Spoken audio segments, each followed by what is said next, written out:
Champions trophy में पाकिस्तान का सफर और अगर मगर का चक्कर खत्म। न्यूजीलैंड ने बांग्लादेश को हराकर सेमीफाइनल में जगह बना ली। अहम मैच में बंगाल टाइगर्स को 5 विकेटों से शिकस्त। कीवीज ने 237 रन का हदफ 46.1 ओवर्स में पूरा कर लिया।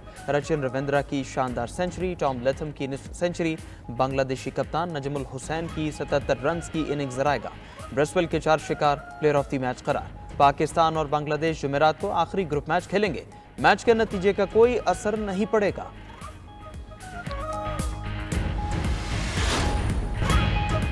पाकिस्तान और अजरबैजान के दरमियान $2 अरब के मुआहदे। वज़ीर-ए-आज़म शहबाज शरीफ के दौरे बाकू में मुफाहमत की यादाश्तों पर दस्तखत। LNG के खरीदो फरोख्त के फ्रेमवर्क मुआहदे पर तरमीमी मुआहदा हो गया। आज़री स्टेट ऑयल और पाकिस्तान रिफाइनरी लिमिटेड के दरमियान मुफाहमत की यादाश्त पर sign. State oil Azerbaijan, FW और मची के ठलियां वाइट ऑयल पाइपलाइन मंसूबे पर दस्तखत। आज़री शहर नख्चीवान और लाहौर के दरमियान सकाफती ताउन की याददाश्त पर भी दस्तखत हुए। पाकिस्तान और अजरबैजान का स्ट्रेटेजिक शराकतदारी पर इजहार इत्मीनान। इक्तिसादी ताउन, तिजारत और सरमायाकारी को मजीद बढ़ाने के आज़म का इरादा। आज़री सदर के साथ मुश्तरका न्यूज़ कॉन्फ्रेंस में वज़ीर-ए-आज़म ने कहा, अजरबैजान से $2 अरब की सरमायाकारी पर इत्तेफाक हुआ है। इल्हाम एलियोफ अप्रैल में पाकिस्तान आकर इन मुआहदों को बाज़ाबिता शक्ल देंगे। इस सरमायाकारी और बाहमी ताउन के मंसूबों की निगरानी खुद करूंगा। वज़ीर-ए-आज़म शहबाज शरीफ ने बाकू में बिजनेस फोरम से भी खिताब किया। वज़ीर-ए-आज़म का यादगार फतह का दौरा। काराबाग जंग के हीरोज को खिराज अकीदत पेश किया। यादगार पर फूल रखे। जोलबा सदारती महल पहुंचने पर वज़ीर-ए-आज़म शहबाज शरीफ का पुरतपाक इस्तकबाल किया गया।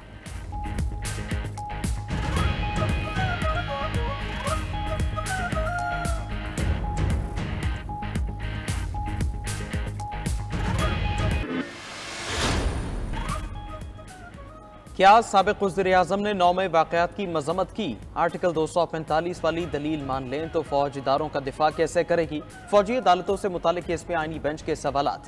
जस्टिस अमीनुद्दीन ने सवाल किया, GHQ पर हमला हो तो क्या आर्टिकल 245 के नोटिफिकेशन का इंतजार किया जाएगा?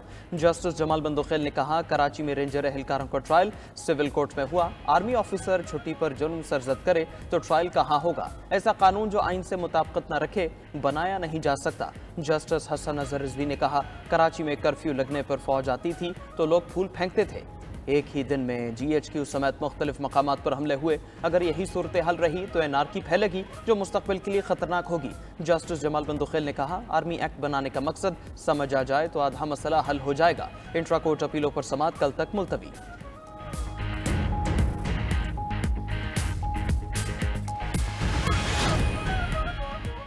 सुप्रीम कोर्ट में इंतखाबी धांधली की तहकीकात के लिए दायर दरख्वास्तें समाअत के लिए मुकर्रर। जस्टिस अमीनुद्दीन खान की सरबराही में 5 रुकनी आईनी बेंच 28 फरवरी को समाअत करेगा। बानी PTI और शेर अफजल मरवत की जानिब से धांधली की तहकीकात के लिए अदालत से रुजू किया गया था। बानी PTI की 9 मई वाकयात की जुडिशल इंक्वायरी की दरख्वास्त भी समाअत के लिए मुकर्रर कर दी गई। जस्टिस अमीनुद्दीन की सरबराही में आईनी बेंच 28 फरवरी को समाअत करेगा।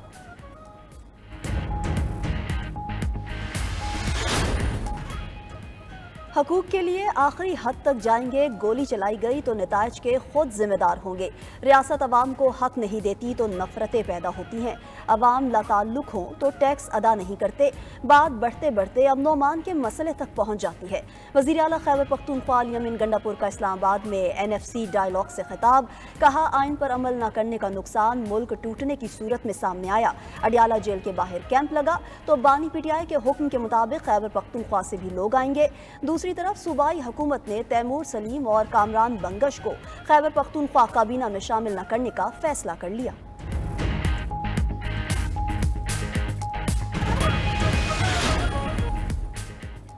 Chief justice Pakistan justice Yahya Afridi का डेरा इस्माइल खान जेल का दौरा। चीफ जस्टिस ने खैबर पख्तूनख्वा के डिस्ट्रिक्ट एंड सेशन जजेस से भी मुलाकात की। सुप्रीम कोर्ट के एलामी के मुताबिक चीफ जस्टिस पाकिस्तान का दौरा इस्लाहती एजेंडे का हिस्सा है। चीफ जस्टिस पेशावर हाईकोर्ट भी चीफ जस्टिस पाकिस्तान के साथ थे। दौरे में जेल इस्लाहात और जुडिशल अफसरान की तरबियत से मुतालिक उमूर पर गुफ्तगू की गई। चीफ जस्टिस पाकिस्तान ने जजेस की कारकर्दगी को सराहा। कहा, जजेस मुश्किल हालात में भी इंसाफ का अलम बुलंद किए हुए हैं। जजेस के मसाइल के हल के लिए अपनी कोशिशें जारी रखूंगा। डिस्ट्रिक्ट एंड सेशन जजेस की तादाद में इजाफा किया जाएगा।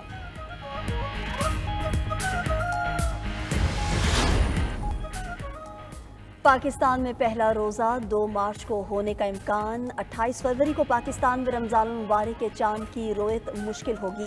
तर्जुमान स्पार्को का कहना है कि 28 फरवरी को गरूब आफ्ताब के वक्त चांद की उम्र 12 घंटे होगी। कम बुलंदी और ज़्यादा फासले की वजह से चांद का इंसानी आंख से नज़र आना मुमकिन नहीं होगा। मुमकिन तौर पर ईद उल फितर 31 मार्च को हो सकती है। दूसरी तरफ रमज़ान मुबारक के लिए स्कूलों के औकात कार तब्दील कर दिए गए। नए शेड्यूल के मुताबिक रमज़ान मुबारक में स्कूल सुबह 8:30 बजे लगेंगे और 1 बजे छुट्टी होगी। जुम्मे के रोज़ स्कूल्स में छुट्टी 12:30 बजे होगी। मुत्तहिदा अरब अमारात में सरकारी मुलाजमीन के लिए रमज़ानुल मुबारक के औकात कार जारी। सर्कुलर के मुताबिक पीर से जुमेरात तक सुबह 9 से दोपहर 2:30 बजे तक ऑफिस टाइम मुकर्रर। जुमे को सुबह 9 बजे से दोपहर 12 बजे तक औकात होंगे। ज़्यादातर इस्लामी ममालिक में 1 मार्च बरोज़ हफ्ता से रमज़ानुल मुबारक का आगाज़ मुतवक्के। रमज़ान में उम्रा ज़ायरीन के लिए मदीना में खुसूसी बस सर्विस चलेगी। शटल बस पूरा हफ्ता 24 घंटे ज़ायरीन के लिए दस्तयाब होगी। सऊदी वज़ारत सेहत ने उम्रा ज़ायरीन के लिए गर्दन तोड़ बुखार की वैक्सीन लाजमी करार दे दी।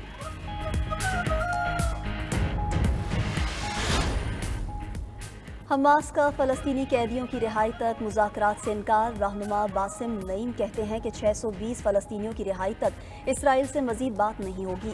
फ़लस्तीनी कैदियों को रिहा न करने से पूरा मुआहिदा ख़तरे में पड़ गया। अमरीका मुआहिदे पर अमल दरामद के लिए इसराइल पर दबाव डाले। उधर हिज़्बुल्लाह के साबिक़ सरबराह हसन नसरुल्लाह की बैरूत में तदफीन कर दी गई। नमाज जनाजा में ईरानी वज़ीर ख़ारजा भी शरीक हुए। इसराइल ने हसन नसरुल्लाह पर फ़ज़ाई हमले की वीडियो जारी कर दी।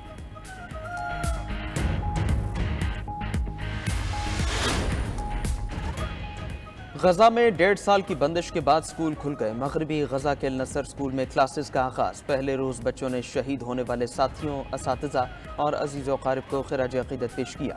आदाद शुमार के मुताबिक गजा के 85% स्कूल इसराइली बमबारी से नाकारा हो चुके हैं। उधर इसराइल का जंगी जुनून बरकरार। मगरबी किनारे के शहर जनीन में 20 साल बाद टैंक घुसा दिए। इसराइली नशियाती इदारे के मुताबिक टैंकों की तैनाती फौजी कार्रवाइयों में तोसी का हिस्सा है।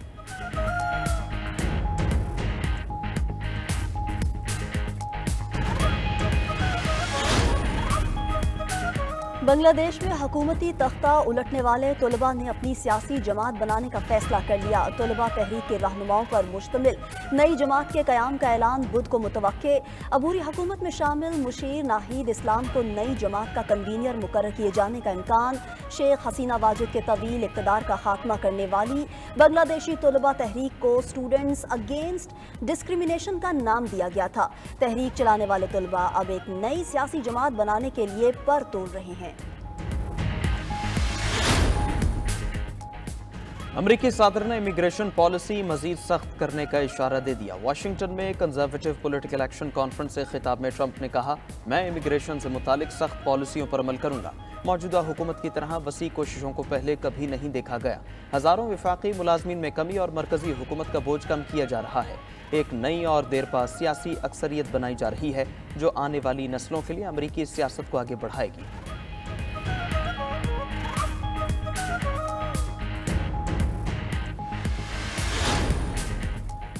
अक़वाम मुत्तहिदा की सलामती कौंसिल में आज अहम दिन। यूक्रेन जंग से मुताल्लिक अमरीकी करारदाद पर वोटिंग होगी। करारदाद में यूक्रेन पर रूसी हमले के बजाय तनाज़े का लफ्ज़ इस्तेमाल और तनाज़े के फौरी खात्मे का मुतालबा किया गया। रूस से कोई मुतालबा नहीं किया गया। उधर यूक्रेनी सदर ने यूरोपीय रहनुमाओं के साथ आज इजलास का ऐलान कर दिया। ज़ेलेंस्की का कहना है कि अमन की खातिर सदारत छोड़ने को तैयार हैं। कोई ऐसा मुआहिदा नहीं करेंगे जो अगली नस्लों को भुगतना पड़े। अमरीका से डॉलर वापसी की बुनियाद पर नहीं, बतौर इमदाद लिए। जर्मनी में कबल अज़ वक्त पार्लिमानी इंतखाबात में क़दामत पसंद जमात क्रिश्चियन डेमोक्रेटिक यूनियन कामयाब। खबर एजेंसी के मुताबिक सीडीओ के रहनुमा फ्रेडरिक मर्ज की जर्मन चांसलर बनने की राह हमवार हो गई। फ्रेडरिक मर्ज पॉलिसीज़ में तब्दीली लाने और यूरोप की दिफाई सलाहियतें बढ़ाने का इंदिया दे चुके। मौजूदा जर्मन चांसलर ओलफ शोल्ज़ ने इंतखाबात में शिकस्त तस्लीम कर ली। अमरीकी सदर ट्रंप की फ्रेडरिक मर्ज को जीत पर मुबारकबाद।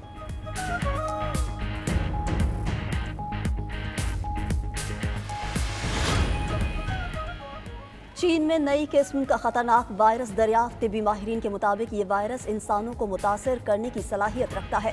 कोरोना की तरह ये वायरस भी आलमी वबा की शक्ल इख्तियार कर सकता है। चीनी साइंसदानों के मुताबिक वायरस के हवाले से मजीद तहकीक की जरूरत है।